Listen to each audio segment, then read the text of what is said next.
Thank you, Christian. It's my great pleasure to present for the first time in public Pathway 1 study, which is a BHS research network study that many people will have collaborated with. These are some of the authors. The trouble with putting the authors up on a slide is you can't get them all on. And of course, there's many, many other people involved with this study. It was a big network of investigators that took part. And we hope to give credit to all of the people who took part in the Pathway 1 study. This is our declarations of interest. We didn't think we had anything that particularly related to this study as a conflict of interest. So the background to this study, as many people will know, is that 2 drugs do lower blood pressure more than 1 drug. But the clinical practice is still to start with 1 drug, and people have been, well, in the UK at least, resistant to start therapy with 2 drugs. We know fairly well that rapid blood pressure control improves outcome, and I'll show you a little bit of data on that towards the end, and that previously this society has published a paper that we did in collaboration with Novartis called the Accelerate study, where it suggested that perhaps early control of blood pressure kind of predicted long-term control, and the people who had good early control did very well, and people with poor early control really never caught up. The other things that we wanted to look at is what are the predictors to who responds well to drug therapy. So that's the background to the Pathway study, and the questions really are, is it always best for combination, or can you optimize monotherapy in some people for better blood pressure control and acceptable adverse effects? It's never catch up really true, and we really did stress test never catch up in this study. And does renin or age or other things help stratify treatment? So this was a parallel group randomized double-blind trial, and phase 1 consisted of a 16-week period where people got 2 drugs initially or 1 drug initially. Phase 2, everybody then got 2 drugs. And both of these periods were 16 weeks long. They're 4 months long, so they were quite long periods. And phase 3 was a follow-up because we thought, well, we better look at moderately long-term outcomes. And so that went on. So the whole study lasted a year, and it was multi-center throughout the United Kingdom.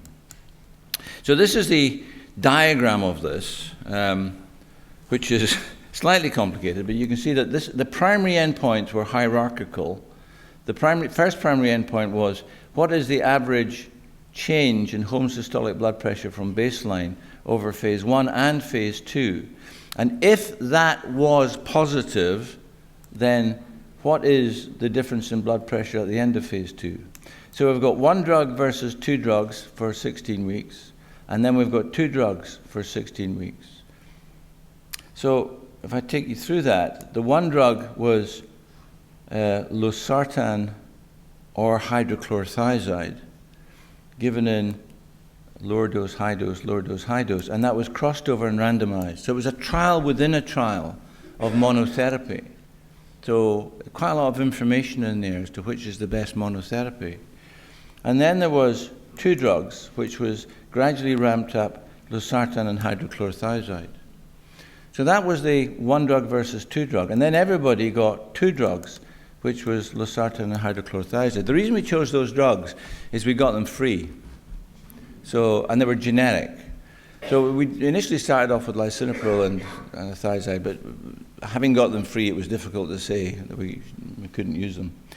So then there was a follow-up phase afterwards where people could have added on amlodipine 5, 10, or amlodipine plus doxazosin. So that was the design of the trial. What's happened here? There we go. So the outcomes were home systolic blood pressure. Now we firmly believe that this is a major strength of this study. It avoids lots of issues using home systolic blood pressure, and because there are multiple readings, we believe that the outcomes are more robust. There was a secondary endpoint of clinic blood pressure. We looked at the predictive value of baseline renin and other perhaps predictors of efficacy. We looked at adverse events, and there was a sub-study done in Cambridge, Leicester and Dundee where we looked at left ventricular mass by MRI study, CMR study. So this is the Consort diagram. As you can see, we screened nearly 800 people. We randomized 605. And in fact, 220 completed the combination and 112 completed the monotherapy arm. So it was a pretty well designed and carried out trial. We didn't lose that many people within this trial.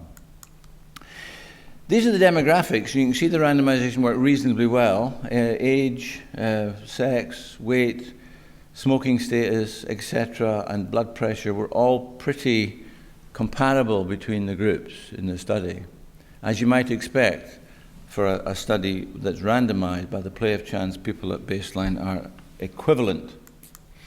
This is the main result of the study, and this is the first time it's been shown publicly. So what we have in red here is the blood pressure reduction with combination therapy on home systolic blood pressure. And what we have in blue is what happened when you got hydrochlorothiazide first, and in this green color, what happens when you got losartan first. And this is the phase 1 where people got 2 versus 1, phase 2 where everybody got 2 drugs, and then this was the follow-up. So if we look at the endpoints, the first endpoint was the average blood pressure in phase 1 and phase 2, and that was 5 millimeters lower on home systolic blood pressure, 5 millimeters lower. The second primary endpoint that was then tested was, is the blood pressure different at the end of phase 2? And it wasn't. So this stress test of the never catch up hypothesis suggests that it isn't true. Well, at least it isn't true in this design. If you do 4 months and then 4 months, you don't have a carryover of good blood pressure control carrying over until later. You can catch up. And that's an important finding, I think, because in Value and ASCOP, we did think that you never caught up. But here, when we formally tested under proper stress conditions, we didn't catch up. Interestingly, if you look at the phase 1, there was an 8 millimeter difference in blood pressure between the groups on home systolic blood pressure. And over the whole trial, in fact, because there's such a big difference in blood pressure here, over the whole trial, there was almost 3 millimeters difference between combination therapy versus monotherapy.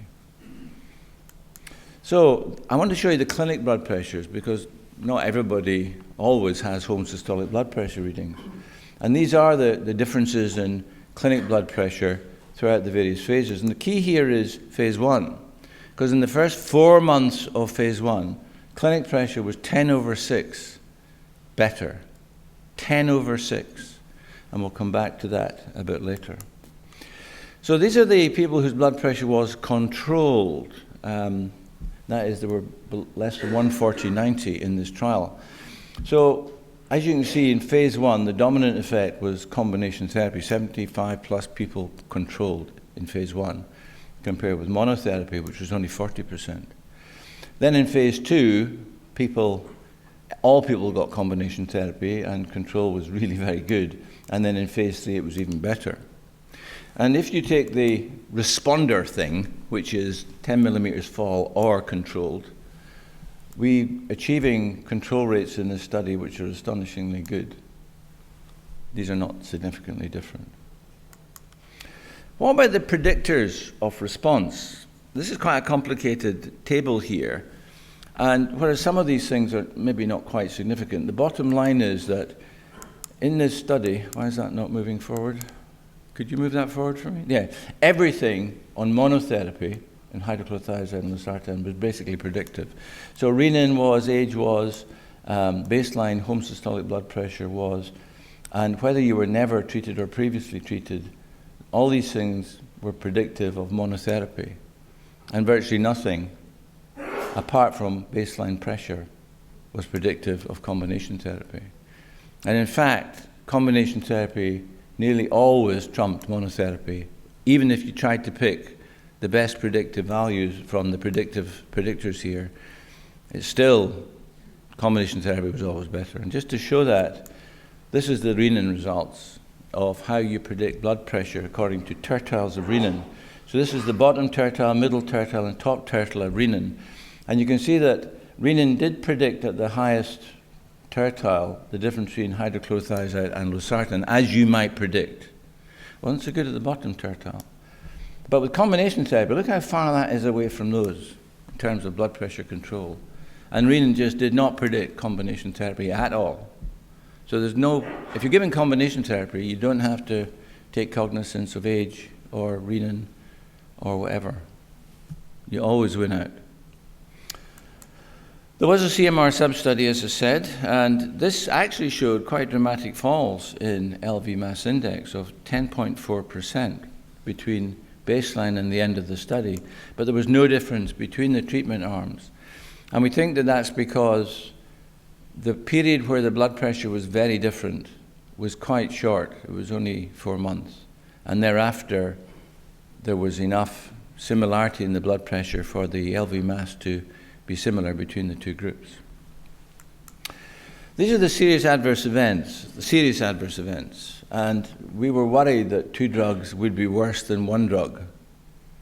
And there is no evidence of that, as you can see. Now, remember in Accelerate, we found there were actually fewer side effects with combination therapy compared with monotherapy. Serious adverse effects are the most important thing, but there's also adverse effects suggesting hypotension. Now, these don't necessarily mean that the patient's going to stop therapy. They just report a little bit of dizziness or postural hypertension or something. And not surprisingly, there's a bit, if you lower blood pressure more effectively in phase 1, you get slightly more of those. And then when people get phase 2, where everybody gets combination therapy, the others catch up a bit. But those who withdrew because of adverse events were slightly more common, but not significantly different, actually. It looks as if it should be, but it isn't statistically different in terms of withdrawals due to hypertension or adverse events. Now, this is a slightly, we're not all that comfortable with this slide, but we can't think of a better way of showing it. But this is people who either have adverse events or have add-on therapy. And you see that actually the proportion of adverse events and withdrawal is actually very small as a proportion of the total. And people got add-on therapy in phase 3, but in fact, it didn't make a huge difference to the trial. It just improved blood pressure control in that last phase. So I just want to bring to your attention this paper was published in BMJ this year, which suggested that delays of over about 2.7 months before blood pressure intensification were associated with an increased risk of acute cardiovascular event and death.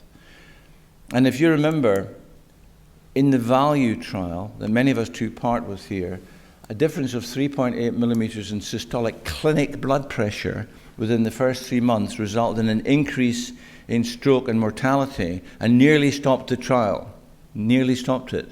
In fact, the IDMC suggested the trial should be stopped.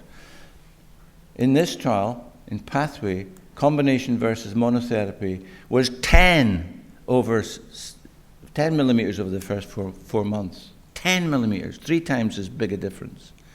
So we believe that this is a clinically important difference in blood pressure and likely to make a difference to events. Although these are lower risk people in this trial, I think you can't ignore the fact that this is a huge difference. Over the first 32 weeks, we still have nearly 7 millimeters difference, the first 8 months of the trial. So, in summary, initial combination was much more effective than optimized initial monotherapy. We did not see an appreciable downside in adverse events. We can, I think, pretty well nail that never catch up is true. It's not supported by this trial anyway. And I guess if we did a different trial with shorter periods, it might be, but not in this trial. And I think we now need to change practice guidelines because we now have an evidence, which is in this trial of 2 versus optimized 1. The optimized 1 just isn't worth doing anymore. And that we should start with combination therapy if your systolic blood pressure is 150 or above, which is a lot of people. So I'd like to thank everyone who took part. This was a major achievement for this society. And the British Heart Foundation and the National Institutes for Health Research really did help. And it's just a pity that the Lancet thought that this was a boring study. Thank you very much.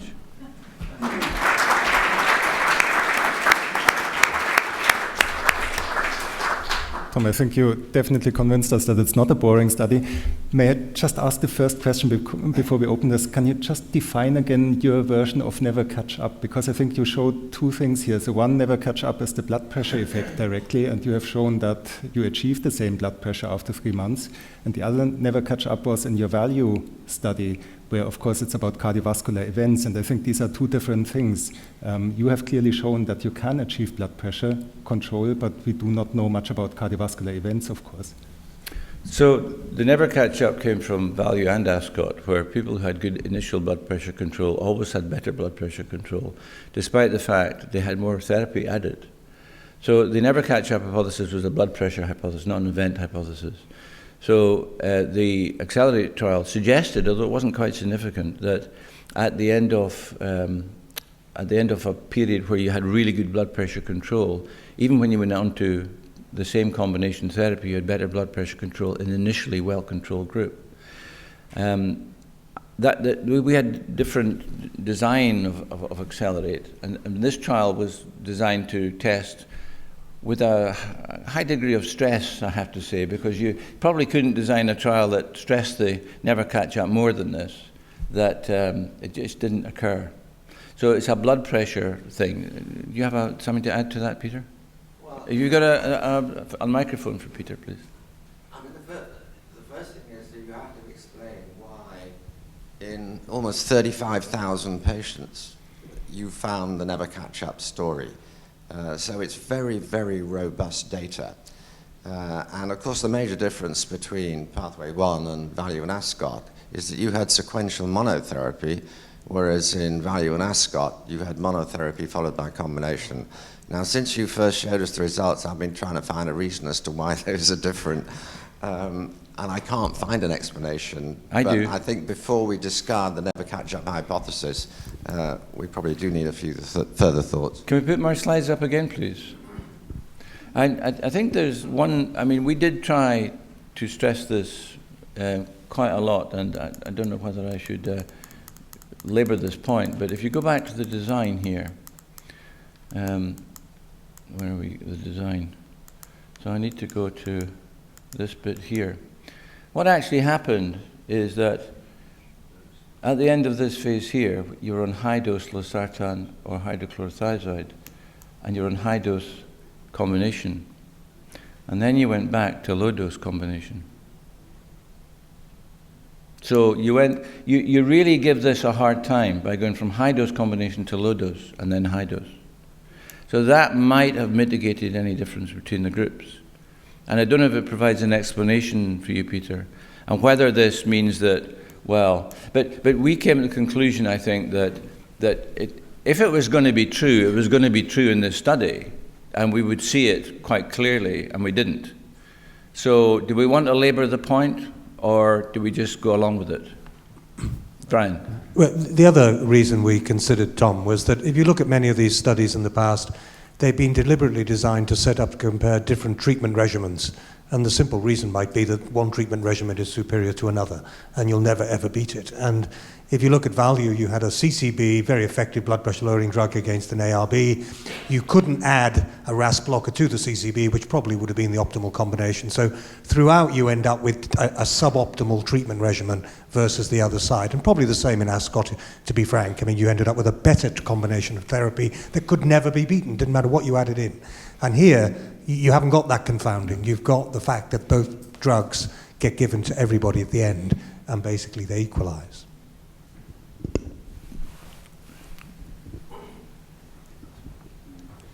Yeah, that's great. I mean, I agree with Brian. Amlodipine. I don't think you mentioned the dose, or whether there was dose escalation here of either hydrochlorothiazide or so on. But it's not relevant. I mean, the point is that amlodipine is a much more effective drug with an ARB or ACE inhibitor than a diuretic.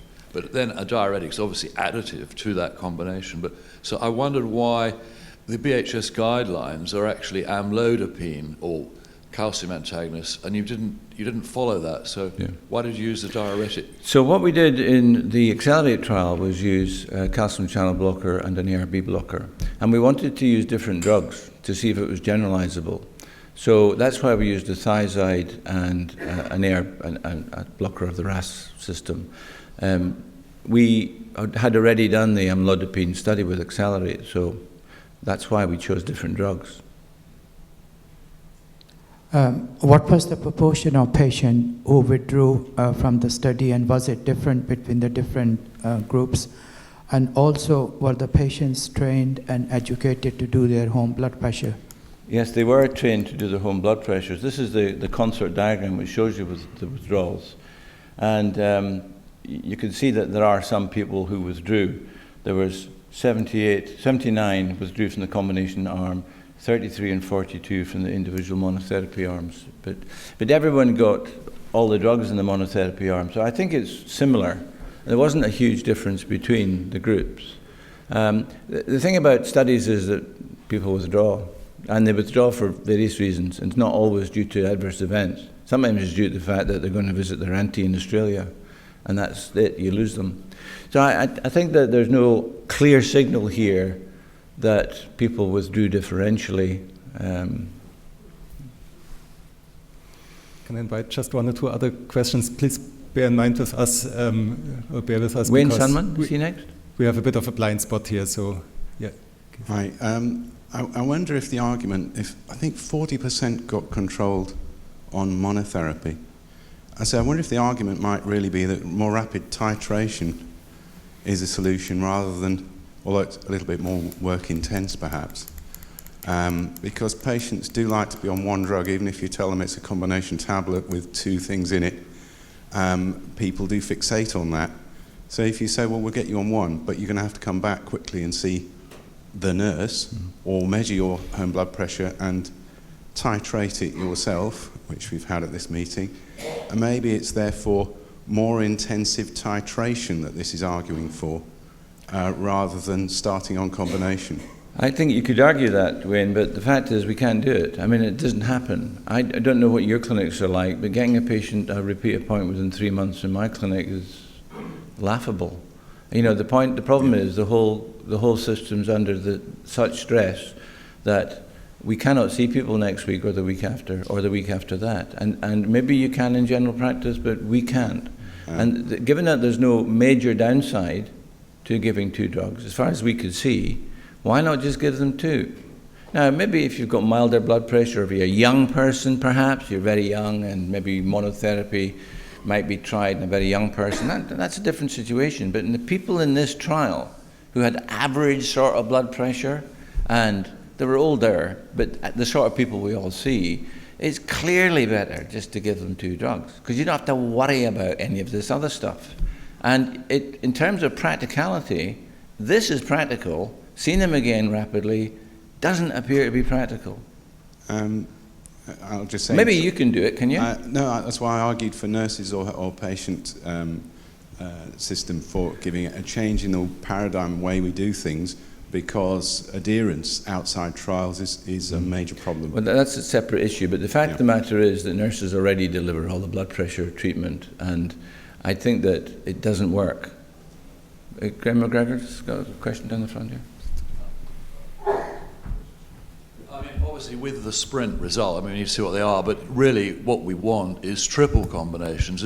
It's already out of date, this study, in my view. Thank you. So it's even more boring than we've it talked looks. about triple combinations exist now, and they're being used quite widely, but we need a generic triple combination, and I wonder what plans you have at the pathway to put that forward, because obviously if we're going to get blood pressure down 120/80, everyone is going to go on 3 drugs. We're still trying to get Pathway 1 published. so but there's nothing plans like for thinking Pathway ahead. So 27 are not really you actually yet. have the result before we've all done it, because the fact is we're all doing this now, or at least Well, hands up who gives combination therapy straight off to the newly diagnosed hypertensives.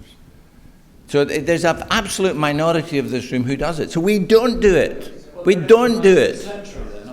Well, we need to get out the message that we should do it, and we don't. So I think that, well, it's not in the guidelines. It's never previously been really pushed that everyone... It's great. Now, don't get me wrong. I'm just saying, look, we should be planning now for for a similar study with 3 drugs. No, I think you're probably right, but let's try and get this one done.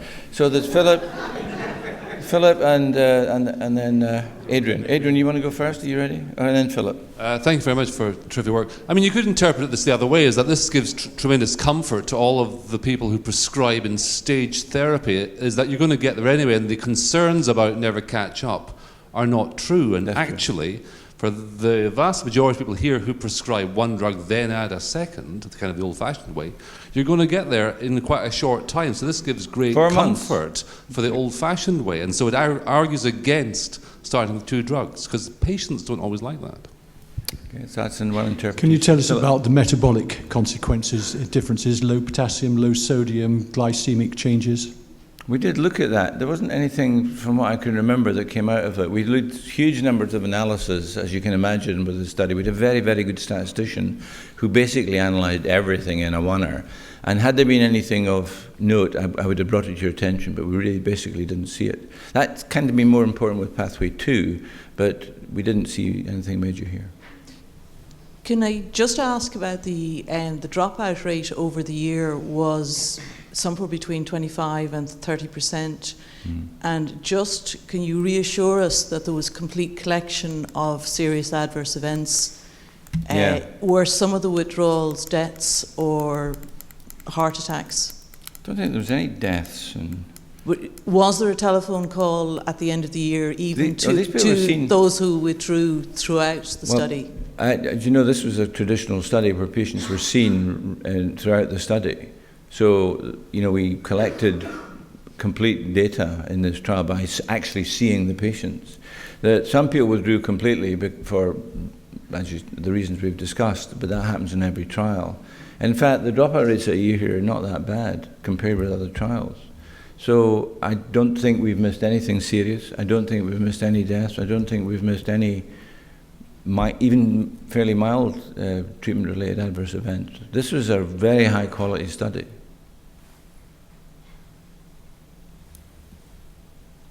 Philip Lewis, is this the last question, maybe? We need to move on after this. Can I ask, there's 25% withdrawal in each of the groups roughly. Are you going to look at what happened to those? Because they are a special group of people, and to say 25% of the people, okay, they didn't fulfill the criteria for continuing the study for whatever reason, you can't dismiss them. They're the sort of people that were seen at the beginning and still need a solution to their problem. Have you thought about what to do about them or how to look at them in some way? Not yet, but we will, I think. I think that's a good point. Great. Well, thank you very much, Tom and Dee. Thank you.